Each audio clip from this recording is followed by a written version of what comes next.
दोस्तों, आप लोगों को खबरों की सच्चाई जाननी है या फिर झूठी झूठी तसल्लियों से अपने आप को खुश करना है? गाजा के अंदर इजराइल जो तबाही मचा रहा है, उस तबाही की सच्चाई जाननी है या फिर झूठी खबरें आपके सामने रखूं कि गाजा के ऊपर इस्लामिक देशों ने अटैक कर दिया, चारों तरफ से घेर लिया, इतने इजराइलियों को मार दिया, ये कर दिया, वो कर दिया?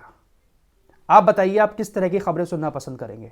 मुसलमानों, खुदा के वास्ते एक बार फिर से आप लोगों से रिक्वेस्ट कर रहा हूं, आप भले ही मेरा चैनल अभी ना देखें, लेकिन ऐसे चैनलों से बहुत दूर रहें जो सिर्फ और सिर्फ मुसलमानों के जज्बातों के साथ खिलवाड़ कर रहे हैं। आप लोगों से मैं अपील करता हूं कि जो भी चैनल इस्लामिक देशों के बारे में बड़ा चढ़ाकर बातें बता रहे हैं कि इस्लामिक देशों ने मीटिंग कर ली, इस्लामिक देशों ने हमला कर दिया, ये कर दिया, वो कर दिया, खुदा के वास्ते उन चैनलों को देखना बंद करें और तुरंत के तुरंत अनसब्सक्राइब करके ब्लॉक करें, क्योंकि ये लोग सिर्फ और सिर्फ आपके जज्बातों के साथ खिलवाड़ करके पैसा कमा रहे हैं। इस्लामिक देशों की औकात क्या है, इस्लामिक देश गाजा के लिए क्या कर रहे हैं?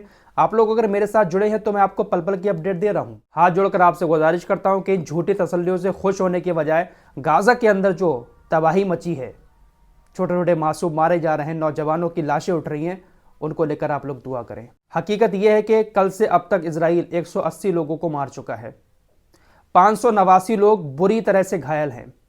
कल शाम जो मैंने आपको अपडेट दिया था उसमें 109 लोगों की मौत हुई थी और रात ही रात में यह आंकड़ा बढ़कर 180 हो चुका है। 589 लोग जो घायल हैं वो भी बुरी तरह से घायल हैं, उनमें से भी काफ़ी सारे लोगों की मौत हो सकती है। इजराइल ने कल से फिर से बेगुनाह लोगों पर हमले शुरू कर दिए हैं, लेकिन किसी भी इस्लामिक देश की तरफ से अभी तक कोई एक्शन लेने की बात नहीं कही गई है।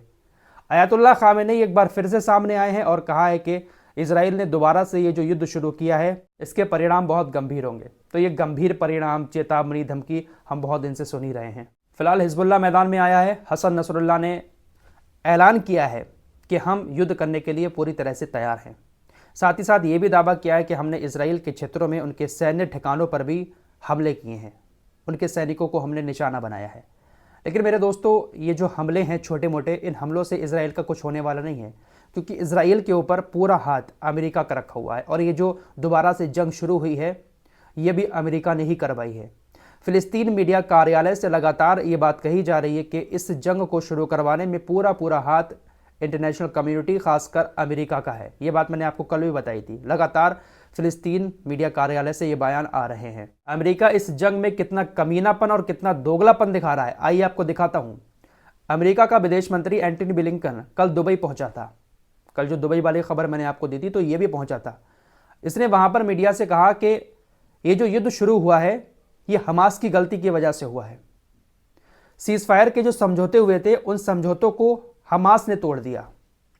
हमास ने आतंकी हमला एक बार फिर से इजराइल के ऊपर किया और उसी आतंकी हमले के जवाब में इजराइल ने दोबारा से गाजा पट्टी पर हमले शुरू कर दिए। कसम से ऐसा गुस्सा आता है इन लोगों की बातों को सुनने के बाद। इन जाहिलों के दिलों में बिल्कुल भी ईमान और दर्द है ही नहीं। इजराइल बेगुनाह लोगों का कत्लेआम कर रहा है, लेकिन इनके मुंह से एक शब्द नहीं निकल रहा है।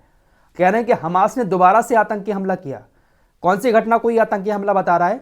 इस घटना के बारे में मैं आप लोगों को बता चुका हूं। यरूशलेम के अंदर एक बस स्टैंड पर 2 लोगों ने कार से निकलकर अंधाधुंध फायरिंग की थी, जिसमें 3 लोगों की मौत हुई थी।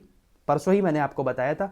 तो उस घटना को ये आतंकी हमला बता रहा है कि आतंकियों ने एक बार फिर से हमला किया, जिसके जवाब में इजराइल ने एयर स्ट्राइक शुरू कर दी। निहत्ते लोगों को इजराइल मार रहा है और ये लोग उसको जायज ठहरा रहे हैं। सबसे बड़ा कमीनापन इस जंग में कोई दिखा रहा है ना, तो ये अमेरिका दिखा रहा है।